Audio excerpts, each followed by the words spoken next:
Que Brasil queremos deixar para nossos filhos e netos? Quais os caminhos o país deve tomar em direção ao desenvolvimento pleno? Os desafios são muitos, mas muitas das soluções para o nosso país podem se tornar realidade com a adoção de uma prática, um novo e moderno modo de gestão pública: a governança. O Eu Fiscalizo de hoje convida você a explorar esse tema tão importante para o país e para o seu dia a dia também.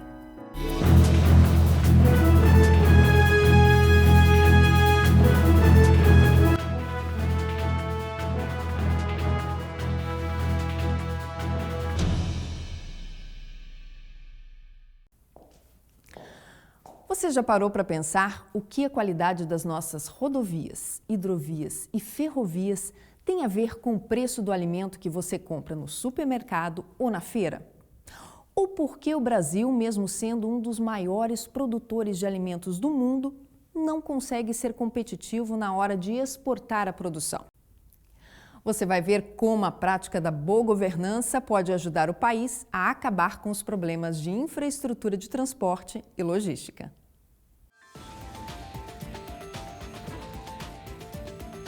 No Brasil, as rodovias são responsáveis por cerca de 96% do transporte de passageiros e de 61% de todo o transporte de carga do país.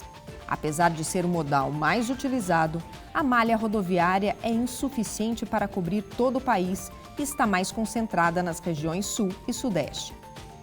A qualidade das estradas também é outro fator que prejudica o transporte da produção agropecuária. Acidentes, congestionamentos, viagens que demoram mais devido às condições precárias das rodovias, tudo isso encarece o custo do transporte de carga no país. No Brasil, estima-se que o custo de transporte é responsável por 59% dos custos logísticos totais, o que corresponde, em média, a 11% do PIB. Nos Estados Unidos, esses custos correspondem a 8% do PIB. Mas por que a infraestrutura de transporte e logística no Brasil é ineficiente? Inicialmente, o agronegócio brasileiro era concentrado nas regiões Sul e Sudeste. Mas com a ocupação de praticamente toda a área cultivável, os produtores migraram também para o Centro-Oeste, o Norte e parte do Nordeste. O problema é que os investimentos em infraestrutura de transporte não acompanharam a velocidade do desenvolvimento do agronegócio nessas regiões. Aqui começamos a falar da governança na prática. Avaliar o ambiente, prever cenários futuros e direcionar ações fazem parte da boa governança. A falta de planejamento a longo prazo faz com que o país demore a responder às demandas de infraestrutura, como no caso da expansão do agronegócio para outras regiões. Hoje, o Norte, o Nordeste e o Centro-Oeste são responsáveis por cerca de 54% da produção agropecuária nacional, mas seus portos exportam pouco mais de 13% do que é produzido. O que sobra, 60 milhões de toneladas, tem que ser transportado até os portos do Sul e Sudeste. Isso significa mais de 1 milhão de caminhões cruzando o país, transportando carga para os portos do Sul e Sudeste.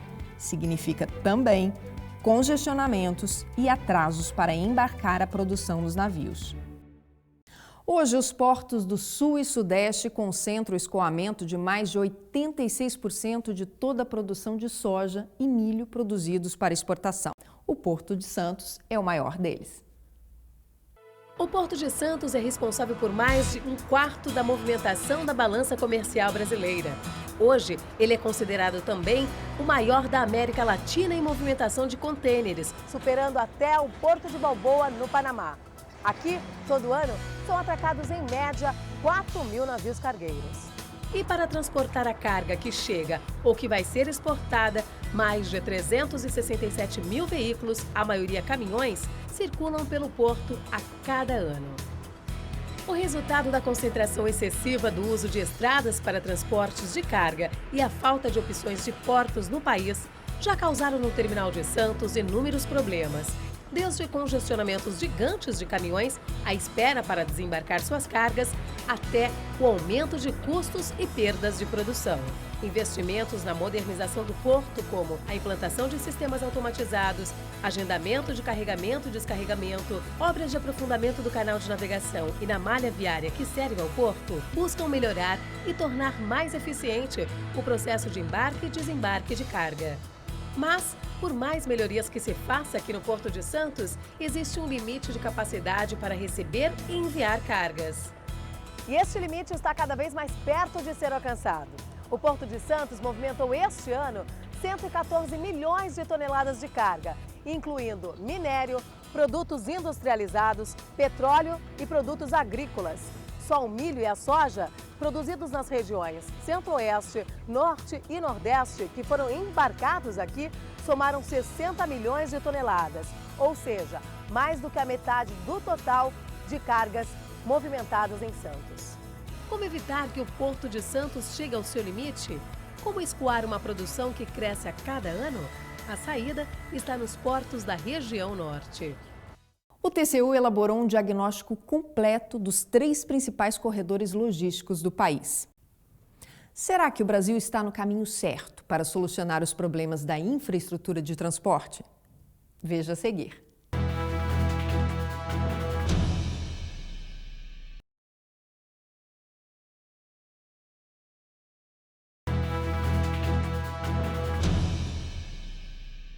No ranking elaborado pelo Fórum Econômico Mundial sobre a qualidade da infraestrutura de transportes, dos 144 países pesquisados, o Brasil ocupa apenas o 122º lugar em rodovias e portos, 95º lugar em ferrovias e 113º em transporte aéreo.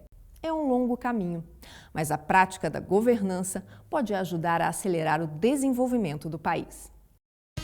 Liderança, estratégia e controle. O que isso tem a ver com o seu dia a dia ou com o superávit do país nas exportações? Tudo! Para que os alimentos cheguem mais rápido, em melhor estado e a um custo menor na sua mesa, os investimentos em infraestrutura de transporte são fundamentais. A qualidade, a rapidez de conclusão dessas obras dependem da capacidade de liderança das pessoas envolvidas em todo o processo. É preciso também ter estratégia para executar as obras e meios de controlar e avaliar o que está sendo feito. Com mais estradas, hidrovias, ferrovias, portos, todos funcionando em perfeitas condições, o alimento chega mais barato na sua mesa e o país ganha mais competitividade no mercado internacional. O TCU acompanha de perto a execução das obras de infraestrutura de transportes nos principais corredores logísticos do país. Os portos da região norte podem ser o canal para escoar a produção das regiões que ficam acima do paralelo 16 Sul. A saída da soja de milho será o que eles chamam de saída do Arco Norte. São 3 saídas grandes que já estão ocorrendo pela hidrovia do Madeira, pela BR-163 e pelo porto de Itaqui, no Maranhão, via ferrovia Carajás. O escoamento da produção via região norte pode representar uma redução do tempo de viagem e também uma economia de até 40% do custo de transporte de grãos. Dos 3 principais corredores logísticos do país, 2 estão localizados nas regiões Centro-Oeste e Norte. Mas a maior parte de tudo que o país produz ainda é escoado pelo corredor logístico Centro-Sudeste. Nós avaliamos que num ritmo de 5 milhões de toneladas ano de acréscimo de capacidade portuária, nós levaremos entre 18 e 20 anos para equilibrar a demanda e a oferta de terminais portuários. Isto é inaceitável. Nós temos que fazer uma revolução, porque não é o agronegócio que está perdendo, é o país que está perdendo. Já existe um planejamento de investimento em sinalização, balizamento, dragagem, derrocamento, tá? Ou qualquer outra infraestrutura.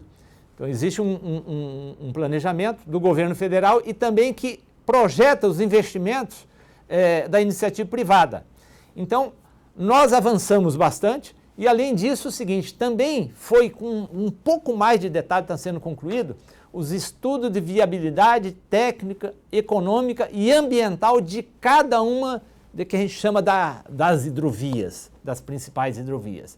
Isso aí vai ajudar muito para a gente conseguir ter uma leitura clara se tal investimento, compensa investir 100 milhões num determinado rio para transportar grãos, transportar minério. Com esses estudos a gente pode falar, é viável ou não é, né? E sinalizando também para a iniciativa privada quais são as áreas propícias para isso aí, né? O que o governo vai fazer, e aí a iniciativa privada, diante dessa estrutura toda planejada, ela vai poder fazer investimento com mais segurança. Infraestrutura de transporte é um ponto estratégico para o desenvolvimento do país. Para fazer um diagnóstico detalhado, os auditores do TCU percorreram os 3 principais corredores logísticos do Brasil. O que o tribunal pôde perceber é que, primeiro, não há um planejamento robusto por parte do governo federal em relação à conclusão e à manutenção desses empreendimentos. Não há uma integração, não há uma conversa entre os vários setores que cuidam dessas obras, né?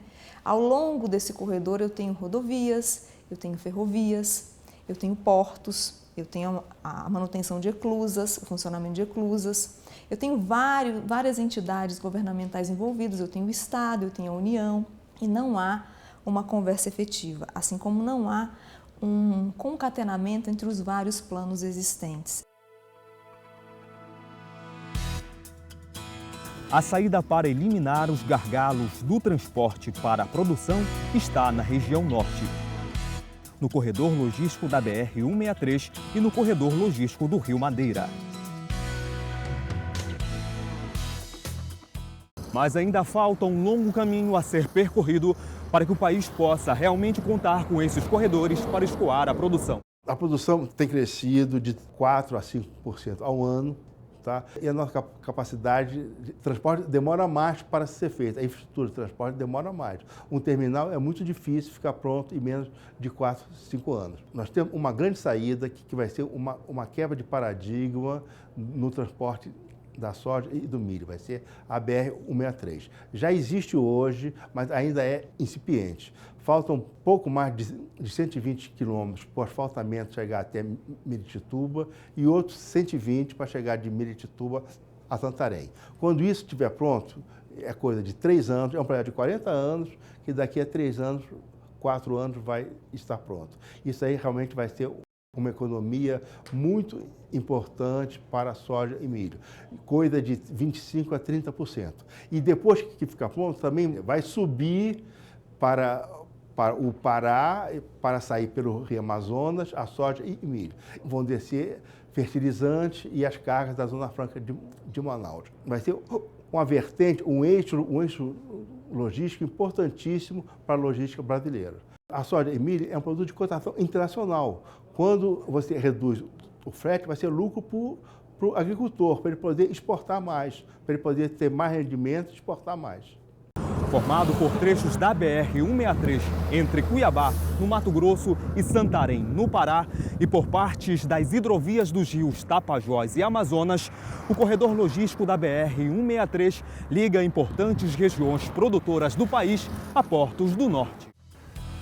Aqui, o TCU encontrou diversas falhas que vão desde obras atrasadas ou feitas sem qualidade até erros de planejamento.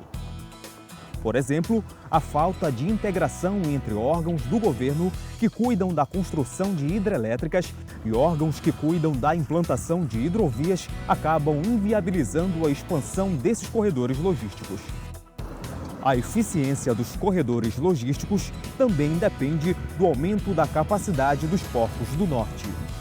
Segundo a FENAVEGA, o porto da cidade de Porto Velho não recebe investimentos há pelo menos 20 anos. O porto hoje tem capacidade para movimentar apenas 5 milhões de toneladas. Já o recém-inaugurado terminal de Barcarena, em Belém, irá movimentar cerca de 4 milhões de toneladas por ano. Pelo porto fluvial de Santarém, no Pará, são exportados apenas 3% da produção total de grãos. Ou seja, ainda há muito a ser feito para que os corredores logísticos e os portos do norte escoem uma parte significativa da produção. A boa governança, a governança aplicada de forma efetiva, ela não compreende só o planejamento, Veja que nós temos um problema de planejamento, mas nós temos também um problema de direcionamento e monitoramento, monitorar essas ações.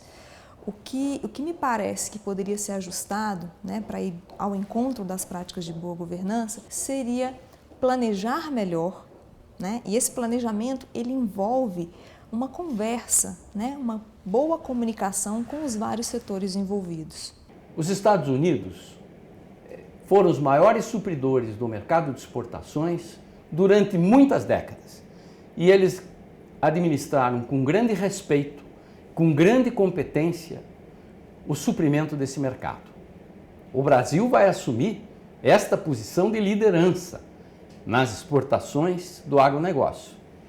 Nós precisamos ter a responsabilidade de atender o mundo com alimentos, com qualidade, com pontualidade, enfim, com todos os itens. Porque quando a gente está lidando com outras coisas, essas coisas que eu menosprezo, como os computadores, os automóveis, é uma coisa. Mas quando nós estamos lidando com comida, é diferente. Com comida não se brinca. Para nós, é uma grande oportunidade esse mercado internacional nas nossas mãos. Mas isso exige muita responsabilidade, uma responsabilidade de Estado. E eu acredito que nós vamos conseguir. Falhas em planejamento, falta de qualidade, obras atrasadas ou que foram concluídas com erros. O que o país pode fazer para não ficar no meio do caminho? Veja a seguir como a prática da boa governança pode ser o motor do desenvolvimento do nosso país.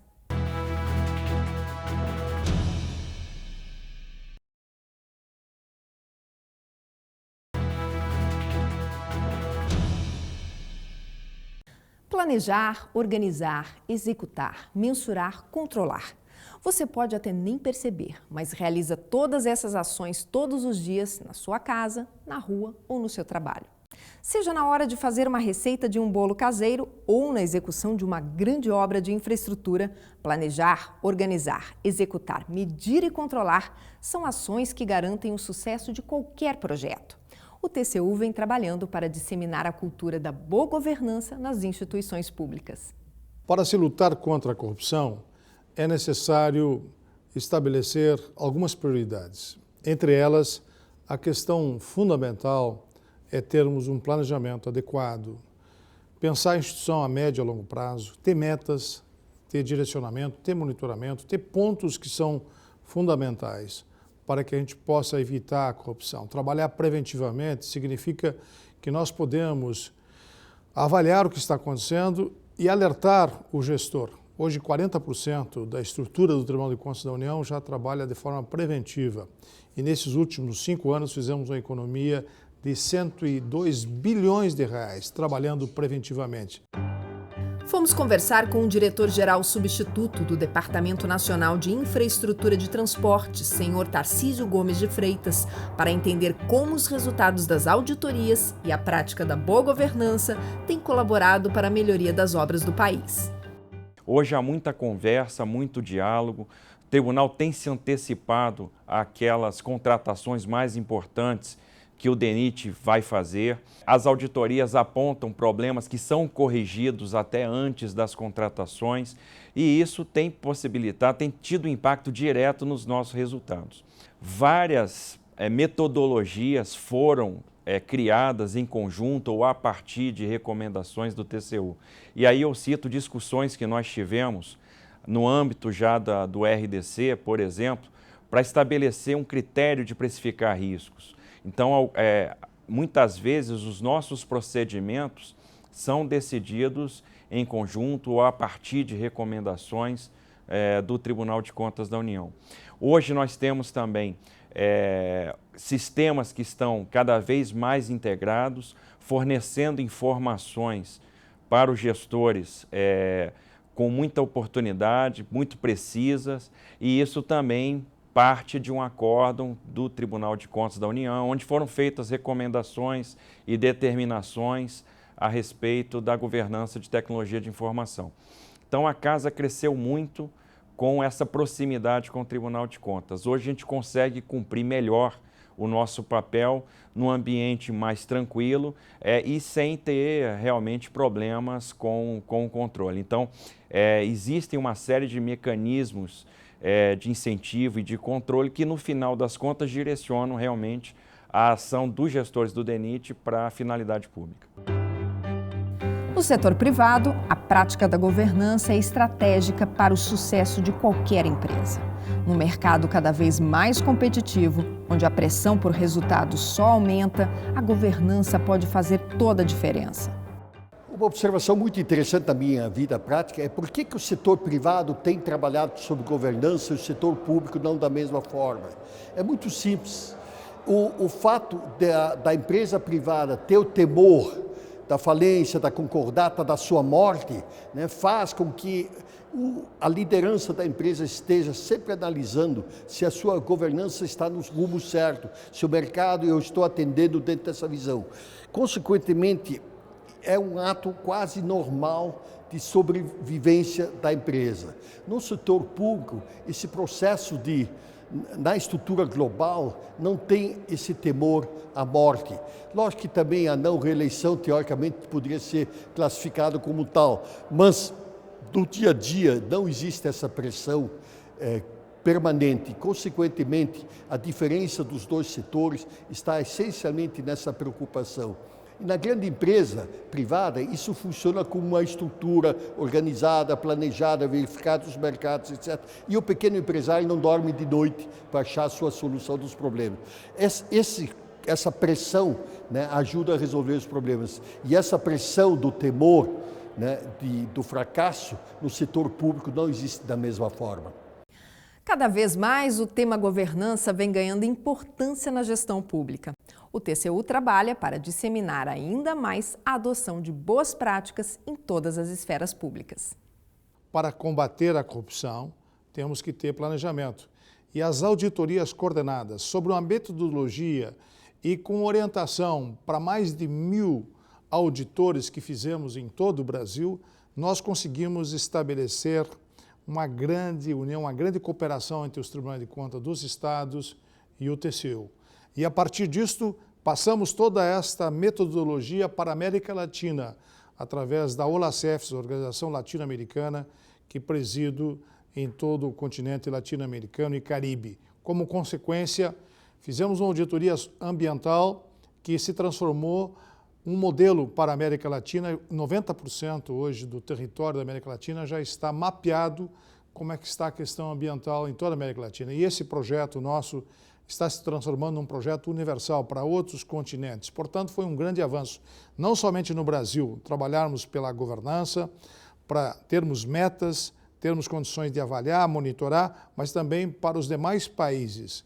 A partir disto, nós conseguimos estabelecer um grande projeto com a OCDE, que é a organização mais avançada do planeta em termos de governança. E, como consequência, vamos buscar os países mais envolvidos, como Estados Unidos, Canadá, França, Holanda, Coreia do Sul, para trocar boas práticas de governanças. E, com isto, hoje nós estamos com esse projeto em alcance mundial para conectar as boas práticas que têm que ser repetidas nos países, claro, respeitando as nuances e as culturas de cada região. Hoje nós temos condições de fazer fiscalizações em todos os setores da vida pública brasileira e também no município, no estado, porque os tribunais de contas estão trabalhando conosco. Então é um novo momento que o Tribunal de Contas da União vive com os tribunais de contas dos estados. Agora nós temos que partir para a conscientização. E isso nós fizemos com o diálogo público, visitando todos os estados brasileiros, contatamos com 40.000 gestores, levando a ideia da boa governança, de um grande pacto pela governança. E também chamamos os governadores para entender de que é necessário planificar antes de começar a administrar. Eles estão iniciando a nova administração, mas em novembro deste ano que passou, nós estamos já alertando aonde estão os grandes gargalos de cada estado, dos 27 estados da federação, como também fizemos dos 5 setores mais importantes da nação brasileira, como a questão da educação, da saúde, a questão da infraestrutura, baixar o custo do Brasil, a questão da segurança, dar direito ir e vir ao cidadão, e a questão da previdência, que é o grande gargalo da nação brasileira. Se não alertarmos a nação sobre os números do país. Enfim, temos condições hoje, com o Tribunal de Contas da União e os Tribunais de Contas dos estados, de mostrar para o dono de toda essa estrutura, que é o povo brasileiro, aonde está sendo aplicado o dinheiro público. Então, esses são os avanços que a Corte de Contas, o Tribunal de Contas da União, oferece para a sociedade. Agora temos que fazer um processo de conscientização. E jamais perder a esperança, jamais perder a fé, a crença, porque o Brasil é de todos nós. Precisamos preparar esse país para o futuro. E nesse aspecto, eu quero transmitir, acima de tudo, uma mensagem de fé, de crença e de esperança e, acima de tudo, de que o Brasil tem condições, por ser uma grande nação, de estabelecer um futuro melhor para todos, desde que cada um cumpra a sua parte e que o cidadão tenha respostas daquilo que ele paga de impostos e que tenha transparência, que são fundamentos principais para que tenhamos uma boa governança. Então, o projeto do Pacto pela Governança não é somente para o Estado, é para o cidadão participar do processo, para termos o controle social, para termos a sociedade interagindo com todo o governo federal, seja em termos de estados, que é necessário que isso aconteça, como também no município, para integrarmos a nação e criarmos um grande pacto pela governança, para trabalharmos juntos em 4, em 8 mãos, para reconquistarmos especialmente o encanto, para que não tenhamos o desencanto no Brasil. E para retomar o encanto, o governo federal, os governos estaduais e os governos municipais têm que dar exemplo de um pacto pela governança.